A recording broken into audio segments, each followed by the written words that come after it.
ಮಾಡಿ ಬಡ ಜನರಿಗೆ ಸಾಲವನ್ನು ನೀಡಿ ಕಿರುಕುಳ ಕೊಟ್ಟು ಕಾರ್ಪೊರೇಟ್ ಕಂಪನಿಗಳಿಗೆ ಹೇಳಿ ಧಿಕ್ಕಾರ. ಇವತ್ತು ಕರ್ನಾಟಕ ಜನಶಕ್ತಿ ಮತ್ತು ಮಹಿಳಾ ಮುನ್ನಡೆ ಸಂಘಟನೆ ವತಿಯಿಂದ ಮೈಕ್ರೋ ಫೈನಾನ್ಸ್ ಹಾವಳಿಗಳನ್ನು ತಡೆಗಟ್ಟಬೇಕು ಮತ್ತು ಬಡ್ಡಿ ದಂಧೆಕೋರರಿಗೆ ಕಡಿವಾಣವನ್ನು ಹಾಕಬೇಕು.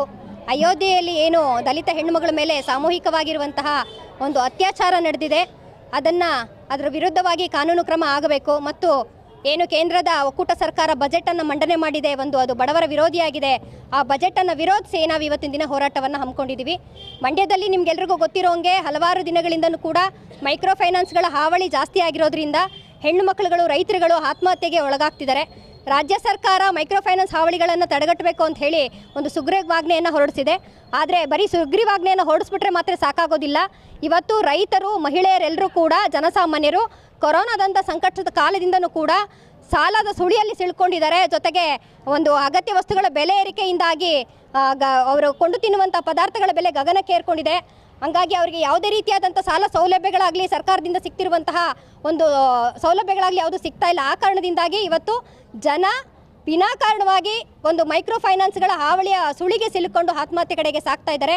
ಇದರ ವಿರುದ್ಧವಾಗಿ ಏನು ಕೇಂದ್ರ ಸರ್ಕಾರ ಇದೆ, RBI ನಿಯಮಾವಳಿಗಳು ಒಳಗೊಂಡಂತೆ ಕೇಂದ್ರ ಒಂದು ಮೈಕ್ರೋ ಫೈನಾನ್ಸ್ಗಳ ಸಂಸ್ಥೆಗಳ ಮೇಲೆ ಒಂದು ಕಡಿವಾಣವನ್ನು ಹಾಕಬೇಕು. ಸತ್ತಿರುವಂಥ ಕುಟುಂಬಗಳಿಗೆ ಪರಿಹಾರವನ್ನು ಕೊಡಬೇಕು.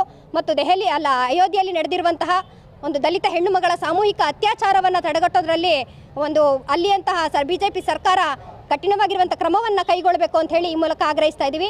ಹಾಗೆ ಕೇಂದ್ರ ಸರ್ಕಾರದಿಂದ ಬಜೆಟನ್ನು ಮಂಡನೆ ಮಾಡಿರುವಂಥದ್ದು ರೈತ ವಿರೋಧಿಯಾಗಿರುವಂಥದ್ದು, ಬಡವರ ವಿರೋಧಿಯಾಗಿರುವಂಥದ್ದು, ಮಹಿಳೆಯರ ವಿರೋಧಿಯಾಗಿರುವಂಥದ್ದು, ಜೊತೆಗೆ ಇದು ಕಾರ್ಪೊರೇಟ್ ಕಂಪನಿಗಳ ಪರವಾಗಿರುವಂಥದ್ದು. ಇದನ್ನು ಮತ್ತೆ ಮರು ಪರಿಶೀಲನೆ ಮಾಡಬೇಕು. ಬಡ ಜನರಿಗೆ ಉಪಯೋಗ ಆಗೋ ರೀತಿಯಲ್ಲಿ ಬಜೆಟ್ ಮಂಡನೆ ಆಗಬೇಕು ಅಂತ ಹೇಳಿ ಈ ಮುಖಾಂತರ ನಾವು ಆಗ್ರಹವನ್ನು ಮಾಡ್ತಾ ಇದ್ದೇವೆ. ಹೆಚ್ಚು ಬಡ್ಡಿಗೆ ಹಣವನ್ನು ಬಿಟ್ಟು ಕಂಪನಿಗೆ ಮೈಕ್ರೋ ಫೈನಾನ್ಸ್ ಕಂಪನಿಯ ಹೆಸರಲ್ಲಿ ಲೂಟಿ ಪಡೆಯುತ್ತಿರುವ ಮೈಕ್ರೋ ಫೈನಾನ್ಸ್ಗೆ ಧಿಕ್ಕಾರ. ಹಣವನ್ನು ಹೆಚ್ಚು ಬಡ್ಡಿಗೆ ನೀಡಿ ಬಡ ಜನರ